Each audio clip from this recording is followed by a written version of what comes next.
Princess Margaret, a royal, a sometime rebel, and the runner-up. From the beginning, Margaret played second fiddle to Elizabeth. She once said to me, I never minded being the younger daughter, but I always minded the younger sister. But there was one place, 4,000 miles away, where Princess Margaret came first. The Caribbean island of Mystique. On Mystique, everyone treated her as if she was the most important person in the world. She was able to do things there that she couldn't possibly do at home. I think it did revolve around her. We always wanted her to enjoy herself. In this programme, Princess Margaret's lady-in-waiting and closest friend, Lady Anne Glenconnor, reveals what life was really like during their times together on the island. In the early days... Every day we took a picnic to a different beach. We lived off sort of baked beans and things like that. And the heydays. She said, I've got flying mice in here. I know she liked to drink, but I didn't think she drank all that much. And insiders and experts discuss the glamour and excesses of Margaret's Caribbean retreat. The hedonism, the partying, the love affairs. People disappeared to the beach to have sex. This was the kind of extravagant thing that was to become typical. But her glitzy Mystique lifestyle would come at a price. The Queen said, what are we going to do about my sister's gutter snipe life? Every time she enjoyed somebody's company, Peter immediately said, oh, she's having an affair with them. And Margaret's decadent island life put her in the public spotlight for all the wrong reasons. There's a lot of criticism that she's off having a jolly in Mystique on the taxpayers' expense. But through all the highs and lows of her years on Mystique, it remained the one place that Margaret could escape from the shadow of her sister. It was the only place in the world where she actually had a home that she could call her own.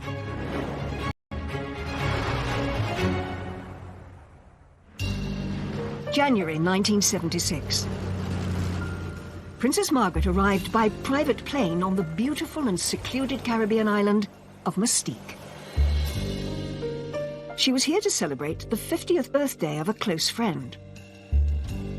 But she was also escaping. Back home, Margaret's marriage to Tony Armstrong-Jones, or Lord Snowdon as he was also known, had broken down.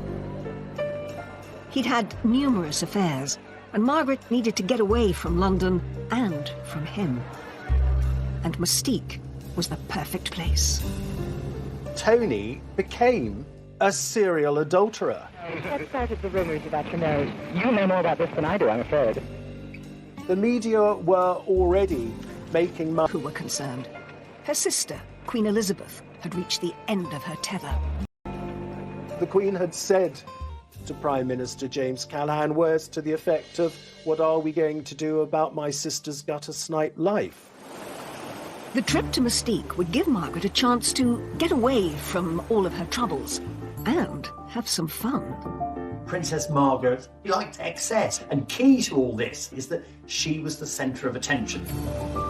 The island was owned by Colin Tennant, later known as Lord Glenconnor, who had bought it in 1958 for £45,000.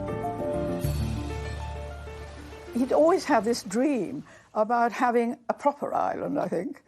And Princess Margaret was so wonderful because she went along with Colin's dream. She encouraged it. Colin and Anne Glenconnor had always been part of Princess Margaret's social circle. Anne, his wife, was an extremely close friend of Princess Margaret, and she also became a lady-in-waiting. I've known her, really, ever since I was about 3. My family were always great friends of the royal families. Colin Tennant's 50th birthday was going to be a huge, excessive and glamorous party.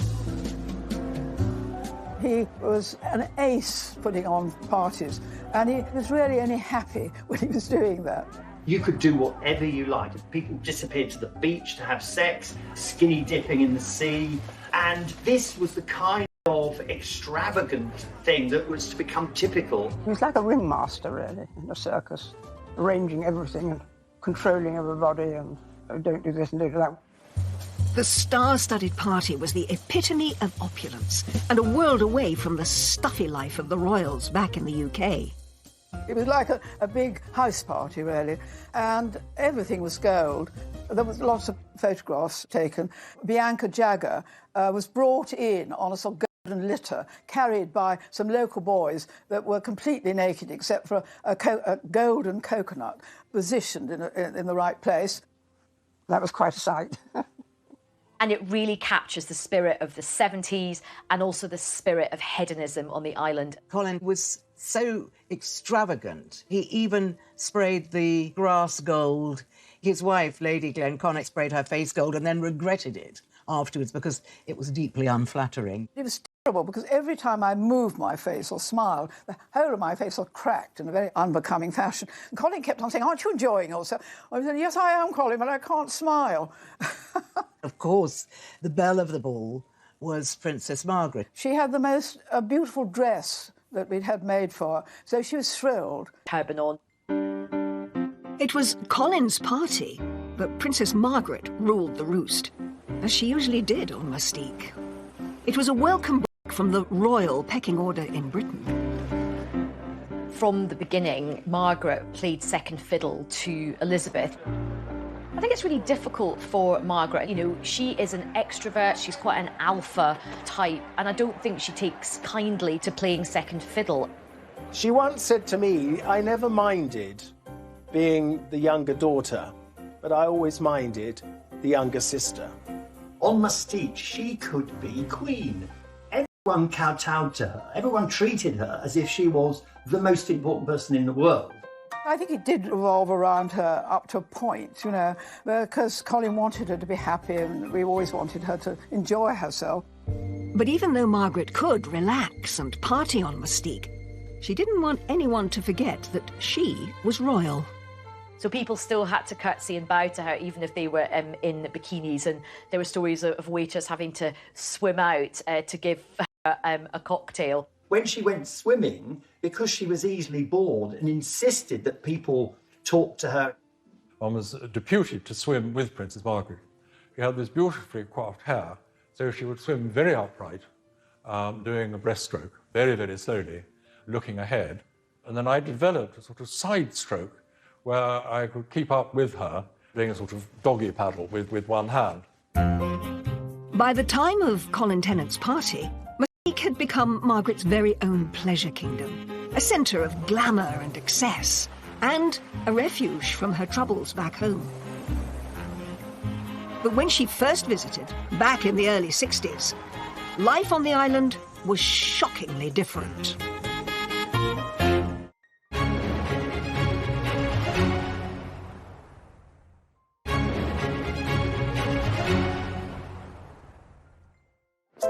Princess Margaret's love affair with Mustique started in 1960.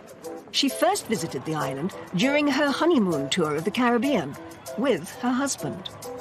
It is not only a delight, but a sort of miracle to arrive 5,000 miles from England and find oneself instantly and absolutely at home. In those days, the royals had these sumptuous honeymoons, always on board Britannia. She was very familiar with all those Caribbean islands and very at home with them. And the Caribbeans really liked her and kind of understood her. During the trip, Margaret's good friends, Colin and Anne Tennant, invited the couple to visit the island that they had just purchased. 2 square... And it had to anchor quite far out. Then suddenly I saw a little boat being lowered. And there we were on the beach, looking pretty sort of scruffy. And these immaculate-looking sailors got out of the boat with a letter from Princess Margaret saying, you know, we've arrived, we long to see you. Mustique, in the early days, was very different to the other Caribbean stops on the royal tour. When they visited, it was just in its natural state of scrubland. The island was incredibly basic, didn't have really many people there, didn't have running water or electricity. The whole place would have been completely overgrown. She would have been bitten alive by mosquitoes, but indeed the sand was still white and lovely and the sea was a turquoise blue. Every day we took a picnic to a different beach. We set up a little tent, like a sort of Boy Scout tent, and we spent the day there. And the food, I mean, you know, because the royal family always have the most delicious food and sort of tremendous chefs in their kitchens. And we had one very old lady who really couldn't cook at all. Or she just could open tins So we lived off sort of baked beans and things like that. But, you know, what was so lovely about Princess Margaret, people criticised her, say how difficult and spoilt she was. Well, she certainly wasn't spoilt when she first came to Mustique. During their brief stay, Colin and Anne took Princess Margaret and Tony on a tour of the island. There were no cars. We had a tractor and a trailer. And when Princess Margaret came, we strapped garden chairs onto the trailer. Over drinks that evening, Colin and Anne realised they hadn't got the couple a wedding present. Colin then turned to her and Tony and said, "Oh, ma'am, would you like something in a little box? Or would you like a piece of land?" And she said, "Oh, I think I'd love a piece of land." I think he was quite surprised when she turned around and said yes, because I think he thought it was so wild and it was so remote and it was so, you know, far away and difficult to get to that he didn't think she would sort of take him seriously and take him up on it. Princess Margaret fell in love with the tiny island of Mustique, but her husband didn't. Tony didn't greatly care for the Glenconners, so far as I understand it, and the land was given as a wedding present to Princess Margaret. It wasn't given as a joint wedding present. I mean, he wasn't interested at all. That was really the only time he ever went there. As Margaret left the little island that she'd fallen in love with, she had no idea when she'd be back. Margaret's marriage to Tony was going through a rocky patch.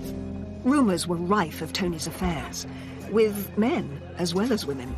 And he was becoming less involved in Margaret's royal duties.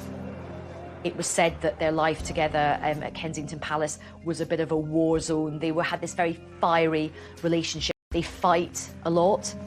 She was like a pressure cooker. She needed some kind of a safety valve. And it suddenly occurred to her that relief might come in the shape of Colin Tennant and Mustique. Margaret was thinking, I can get away from bloody Tony and all the girls he's sleeping with. Colin and Anne Tennant hadn't spoken to Princess Margaret about their gift of a plot of land on Mustique since her visit there in 1960. So when Margaret called about it, it came as a surprise. Obviously, this barren piece of scrum was of absolutely no use to her without a house. Rather cheekily, she said, "Does a house come with it?" When he and I were talking about this, and he actually said, "Well, I could hardly say no, could I?" He said, so I ended up paying for the house. Margaret was famously tight-fisted. If she could avoid paying for something, she would. And of course, she knew that Colin Tennant didn't mind at all. You know, Colin wasn't a poor man. He had the money, he could afford to do it. Towards the end of 1968, Princess Margaret flew out to Mustique to start making plans for her Caribbean home. Colin and I were very nervous about having to stay because, you know, I mean, she had been used to being, you know, living at Kensington Palace and Windsor and Sandringham and Balmoral, you know, and there she was going to stay. And at that time, our main house had burnt down and we were living in a sort of prefab. I mean, it was really, really simple. Quite a journey to get there. You had to fly to Barbados and then fly to St Vincent and then had to take a boat. The sea is quite treacherous there, actually. It could be very choppy. The island was pretty wild still at this point. She just got stuck in.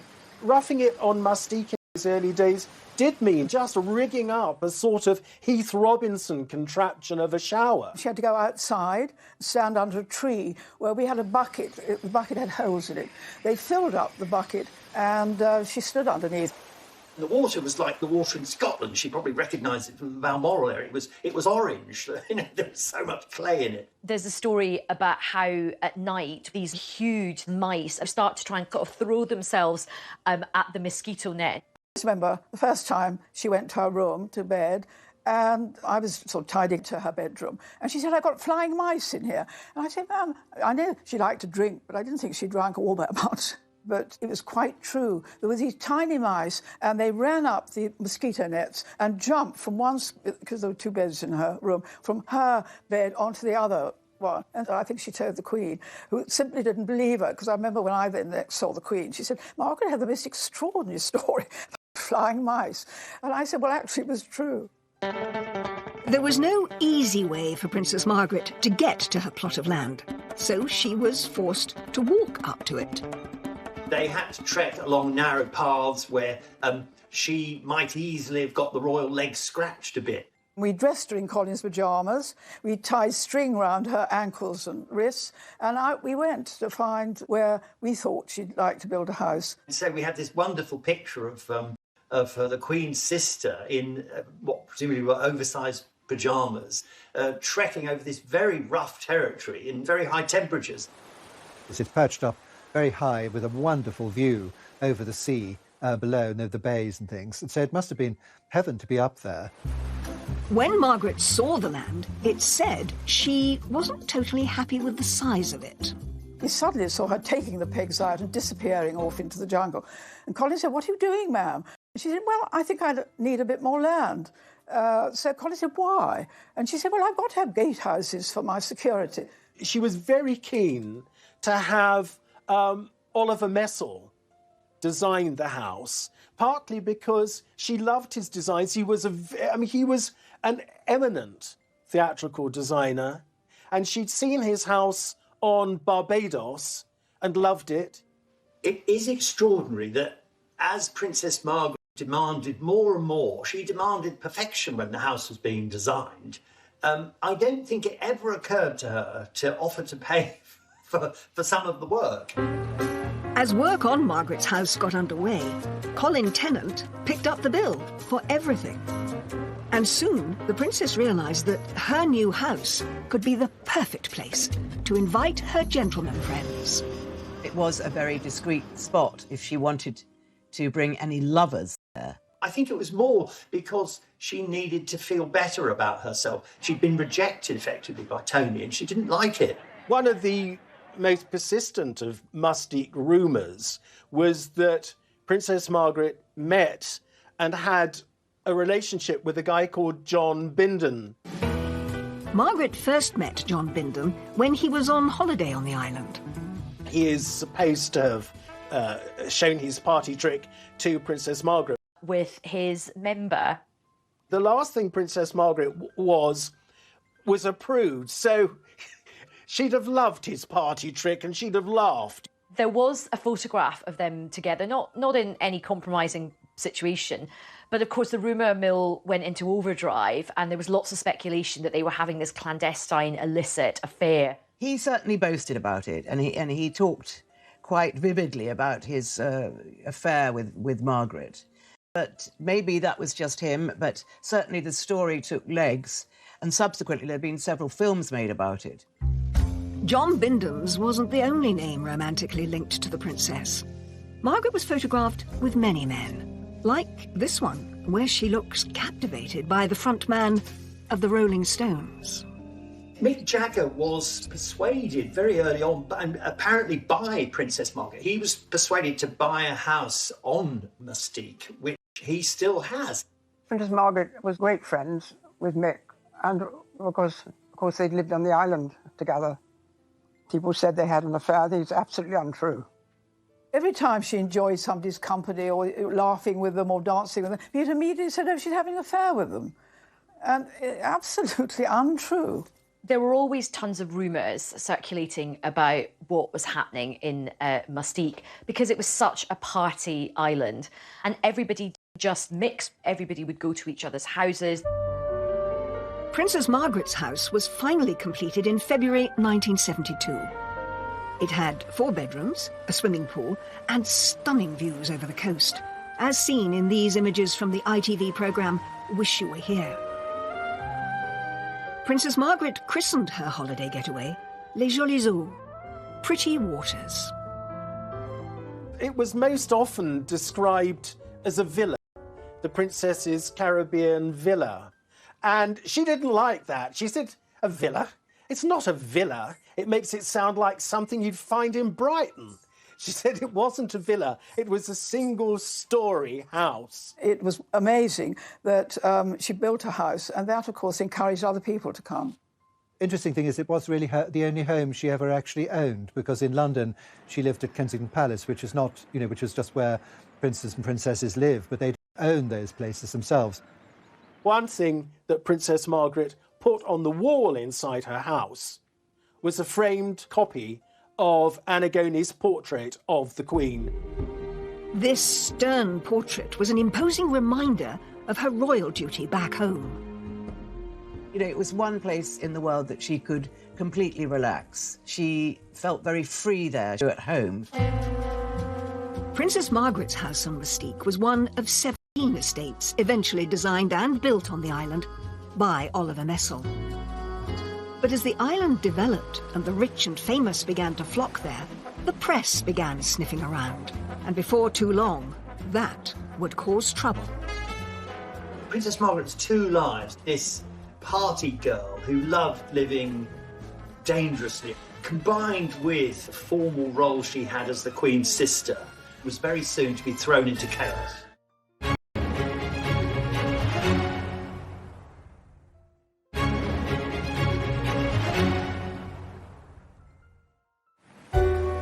Mystique had become Princess Margaret's special hideaway, not just from her royal duties, but from her marriage too, which was now in serious trouble. She was very angry about the allegations of his indiscretions, so I think she decided that she needed somewhere that she could escape to. But it wasn't just Lord Snowdon who was doing affairs. The princess now was seeking solace of her own outside the relationship, and word had reached the palace. The Queen would have known about the rumours surrounding her sister. She would have got involved because we know the Queen has always worried enormously about the reputation of the royal family. But also we have to take the personal view. The Queen has always been very protective of her sister. And there was one relationship in particular that had been noticed. It began in 1973 when Princess Margaret met Roddy Llewellyn. Roddy Llewellyn was originally produced as a sort of spare man by Anne Glenconner at a house party in Glen. We were at Glen in Scotland, and it so happened that some young man dropped out, and we wanted to get the numbers straight. And I said to Colin, what are we to do? And so he said, well, I've got an aunt called Violet Wyndham. She was called Aunt Nose, because she had a very big nose, and knew everybody in London. So I rang her up and I said, by any chance, do you know anybody that might like to come up? And she said, well, actually, as it happens, there's a young man called Roddy Llewellyn. I think Princess Margaret knows his father. And it just was, you know, I suppose love at first sight. The princess herself was desperately unhappy. Meeting Roddy gave her back everything. They got on well. They used to sit in the drawing room playing cards together. And I remember going for a walk quite early on with Roddy, and he said, Princess Margaret's so beautiful. Didn't realise she was so beautiful, her eyes. And I just said to him, perhaps I shouldn't. I said, well, Roddy, you tell her, not me. I think Roddy's vulnerability version of her husband. This intimate picture from Lady Anne Glenconner's selection shows them together in the early days of the relationship. They managed to keep things secret largely thanks to Margaret's house on Mystique. It was the most wonderful place for her, you know, for them to be together. Well, I think the Mystique is a perfect place for anybody who's having a love affair. It's a perfect setting for that, because you've got the privacy, you've got the, you know, all the beautiful weather and the beaches. Mystique gave the couple privacy and protection far away from prying eyes. He was always finding shells or doing something in the garden, because, of course, he was a gardener. They were always sort of doing something together. Then, at some point in 1976, a press photographer arrived on the island. Colin Tennant had been a very jealous monitor of who could and who couldn't visit Mystique. But he had, at some time, then decided it was good for business to have upmarket groups visit the island. But in 1976, unknown to anybody on the island, one member of the group that had been allowed to visit was one of Rupert Murdoch's employees, an Australian journalist. And he seized the moment with his long-distance lens. The photograph was taken, it was sent back to London, so the relationship became public knowledge. The photo, published in the News of the World, stunned Britain. It's pretty evident that they are in an intimate relationship, and very, very close to each other. You can just tell that from the body language. But I think it was a pity it got out, you know. Prying into people's privacy. Well, that's what the press do, don't they? The photo of Roddy and Margaret gripped the nation, and the press went into a frenzy. Lord Snowdon, Princess Margaret's husband, was overseas at the time. I'm naturally desperately sad in every way. He was furious because he looked like he'd been cuckolded by a younger man, and that didn't appeal to his vanity. Lord Snowdon, is there any hope of a reconciliation? Thank you, Lady Smith. It gave him the opportunity, in a sense, to look slightly like the wronged husband, which, of course, was very far from the truth. It was the final straw, really, in the marriage, because the following month, in March of 1976, Princess Margaret and Lord Snowdon officially separated. Although Margaret had endured years of infidelity, the public and the press now turned against her. In a sense, it opened the floodgates to press criticism and general criticism. They would sell more newspapers if they wrote about a princess behaving badly. They were on the lookout ever after for princes and princesses who were behaving badly. This ushered in, I think, a greater level of press intrusion into the royal family. After the images of Roddy on Mustique emerged, talk turned to the possibility of the first royal divorce in 4 centuries. It was a bruising time for Princess Margaret.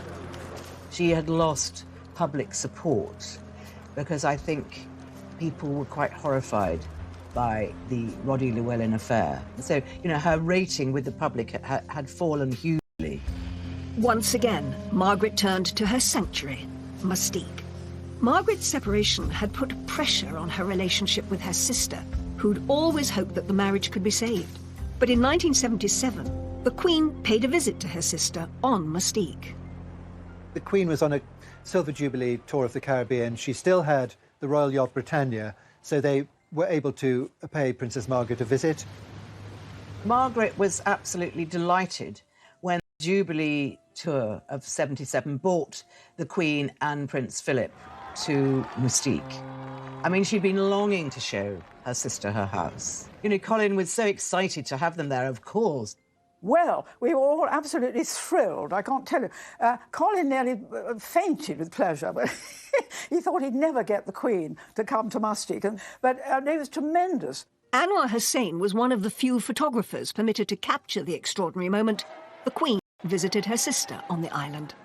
Queen was on Britannia, and I had a number of the PR. I arranged him. I said, look, we want to come, and it's a historic moment. Queen has never been to Mustique, and they like these sort of pictures I did of Queen looking more natural. It would be Queen Elizabeth's first time on the island that had meant so much to her sister over the years. They had a little boat to bring them into a little jetty. See the way they arrived. They had made a special gown, and where they walked through it, and it was sort of very rustic. And the little kids, local kids, came and joined, dressed as fairies, and I think it was quite a little personal touch. The locals were meticulously coached for the monarch's arrival. I taught them how to curtsy and taught the men how to bow. And I said, you know, when the Queen comes, you stand up. Well, when the Queen got off, they never moved. They sat absolutely on their seats. And I could see her so graciously going and looking and smiling. The Duke of Edinburgh, of course, being the Duke of Edinburgh, the minute he got off, he turned to Colin. He was actually quite rather dashed by that. During the Queen's visit to Mustique, the partying, the extravagance, the outrageousness, that would have all been put on hold. Colin Tennant would have been on his best behaviour. She would have visited her sister, but it all would have been very, very low-key, no wild parties. The vehicle laid on for the Queen to travel the island was rather different to what she might have been used to back home. If you see the pictures, of her getting into a VW Combi instead of a Rolls Royce, they all got into it, and I think it's quite different than the lifestyle in England. I'm very relaxed about it. Despite the very informal feel, the trip was a success. they got to Macaroni Beach, it was so wonderful that the Duke of Edinburgh swam from one side of the bay to the other, and the Queen jumped into the sea. I think the fact that the Queen went swimming in Mustique shows you how secluded Macaroni Bay was, particularly to think that, you know, the Queen was able to swim without prying eyes, and nice to know that the Queen got to do something just fun for her and wasn't always on duty. And I think what was nice was she had a lovely relaxing day. Just one or two people had lunch with her and Princess Margaret. Colin and I did, obviously. And she had and she went round the island, and she, I think really what she was so pleased about was that Princess Margaret was so happy. It had been a moment of lightness for Margaret and her sister during a difficult time. The year after the Queen's visit to Mustique, Margaret's divorce from Lord Snowdon was finalised. It was a significant moment in royal history. The Queen's reaction, of course, understandably, was one of concern, because she'd always wanted Princess Margaret and Tony to make the best of the marriage, to patch it up. She didn't want divorce within the family. If Margaret thought her divorce would draw a line under things, she was wrong. The public and press remained hostile, and soon they were baying for blood. Of course, at this point in British modern history, the country is going through a very, very difficult time. There's a lot of industrial unrest, there's a lot of poverty, there are strikes, and there's a lot of criticism that she's off having a jolly in Mustique on the taxpayers' expense. I think that ought to be a cost-benefit analysis of the royal family expenditure on income. 2 MPs rounded on Margaret as a parasite royal, having a good time on the public purse. Dennis Canavan and Willie Hamilton were 2 of Princess Margaret's most vociferous critics in Parliament, and Willie Hamilton calling her a floozy. It is a paradise island, and it does have parties, and people don't go there to work, they go there to relax. So you could present it very much as her neglecting her duties. Over the next 10 years, Margaret's royal duties reduced significantly, and she was free to spend more time on the island. But the hedonistic party days were starting to take their toll.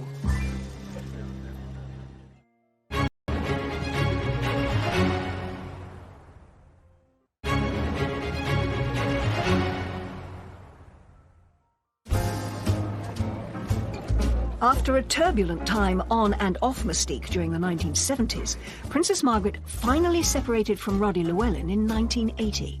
The princess's relationship with Roddy had lasted for 8 years. But in 1981, he married a very charming and talented lady called Tanya Soskin. She knew Roddy wanted to get married. She accepted it. She made friends with his wife so that, she would be able to see him again. And when he had his 3 lovely daughters, she was always interested in them. Margaret remained officially single for the rest of her life, but she still loved a good party. And in 1986, Colin Tennant hosted a celebration for his 60th birthday on Mustique. And it was a glamorous and opulent affair. Colin had chartered this enormous, great 400-foot sailing vessel. And so, again, the great and the good were treated to a week of wonderful parties, culminating in the Peacock Ball. We started off in St. Lucia. We went to Martinique, and then we had parties on all the different islands. Princess Margaret didn't come on the boat. She was in her house in Mustique, and she gave a wonderful lunch, which was a sort of festival of bobbing apples, champagne. Anyway, it took 2 years to plan this party, and we had special dresses for about 6 people, including Princess Margaret. The Peacock Ball was a star-studded night, as this extraordinary photograph shows. But royal tradition dictated that Princess Margaret should be the last to arrive. Princess Margaret was not going to arrive until all the guests had arrived. And there was one to come, who of course was Raquel Welch. Anyway, eventually there was a stalemate, and the Princess Margaret then came in and was greeted by Colin and Anne, and then Raquel Welch came in. Raquel Welch was always late for everything, so she actually was later than Princess Margaret, which was slightly irritated Princess Margaret because she's always meant to be the last person to arrive. As seen in this intriguing photograph, the evening saw Colin adorned in a crown of his own. The culmination was the crowning of Colin as the King of Mustique. Northern Territory. Though what these remarkable pictures don't show is that there was also lots of alternative entertainment available. Effectively, pornographic films were shown, and it's difficult to know what Margaret would have made of the adult films. But I think by now she thought, well, whatever I do, there's a chance that someone will find out, and I need to live my life, so I'll take the risk. It would be one of the last great Mystique parties that Colin would throw and Princess Margaret would attend, as her hedonistic lifestyle would eventually catch up with her. Well, Margaret had always been a smoker and she'd always been a drinker. And eventually this took a toll on her health. And she had part of her lung removed, which is in fact what had happened to her father, King George VI. Whilst Mystique was the location for some of the best times of her life, it was also where her well-being began to suffer. In the 90s, Margaret really saw her health decline, and she ended up having a couple of small strokes while she was at Mystique. On her way to a hospital in Barbados this evening, Princess Margaret, with sun hat and sunglasses, before tests to see how soon she can return to Britain to convalesce after her mild stroke. The most significant event, however, was when Princess Margaret suffered severe burns to her feet in 1999. The thermostat on the boiler wasn't working properly, and she thought she was turning off the hot tap. She turned off the cold, and this boiling water, she was standing up, went straight on her feet. She rang me up and she said, Anne, I don't want anybody coming in except you. And I looked after her night and day. And I remember one day I was quite tired because, you know, I had to help her in the night if she wanted to go to the bathroom and that sort of thing. And so I said, would you mind, she had 2 single beds in her room, I said, would you mind if I got into the next door bed and we could watch some videos and, you know, I could be company. Oh, she said, yes, is it like boarding school? Because she'd never been to boarding. I said, it is a bit, except at boarding school you can't lie in bed watching videos. But, you know, personally, any time I did ring the Queen up, I said, ma'am, could you help? And the doctor thinks she's well enough to go on Concorde, because in those days Concorde came to Barbados. So we flew back and she went to hospital. But her feet really never recovered. By this time, Les Jolies Eaux had been gifted to Margaret's son, Viscount David Linley. The villa had been signed over to him to celebrate the 1996 wedding to Serena Stanhope.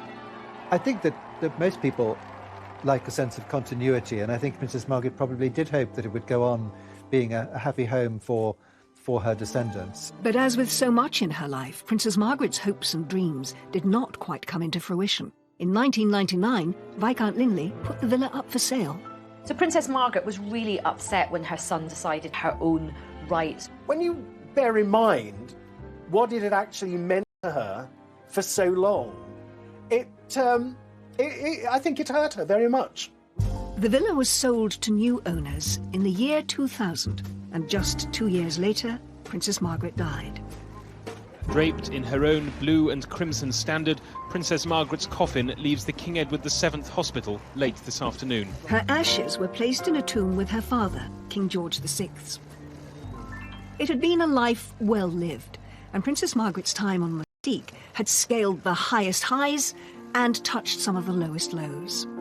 I think lots of Margaret's life became so entwined with Mystique, you know, the high points of her life, you know, the hedonism, the partying, the love affairs, but also the bad times as well. The scandal of her affair with Roddy becoming public, and the heartache that brought her and the rest of the royal family, and of course some of her health issues. There's little doubt Princess Margaret's life on Mystique did much to change the perception of royalty in the 20th century. She opened up the family, not just to the reality of divorce, but then she also opened up the royal family to the kind of criticism that we saw with Prince Charles, that we saw with the Duchess of York and Prince Andrew. Probably none of that, or much less of that criticism, that focus, would have happened but for Princess Margaret's behaviour on Mystique. Margaret's legacy will forever be tied to an island a little more than 2 miles across, 4,000 miles away. OK, Colin bought the island, Colin developed the island, it became this hedonistic paradise. But it was Princess Margaret that put it on the map. And it was the only place in the world where she actually had a home that she could call her own. The Queen thanked Colin and me for giving Princess Margaret so much happiness in her life with Mustique. But Pete immediately said, oh, she's having an affair with them. And Margaret's decadent island life put her in the public spotlight for all the wrong reasons. There's a lot of criticism that she's off having a jolly in Mustique on the taxpayers' expense. But through all the highs and lows of her years on Mustique, it remained the one place that Margaret could escape from the shadow of her sister. It was the only place in the world where she actually had a home that she could call her own.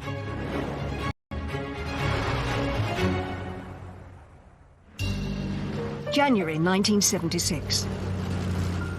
Princess Margaret arrived by private plane on the beautiful and secluded Caribbean island of Mustique. She was here to celebrate the 50th birthday of a close friend. But she was also escaping. Back home, Margaret's marriage to Tony Armstrong Jones, or Lord Snowdon as he was also known, had broken down.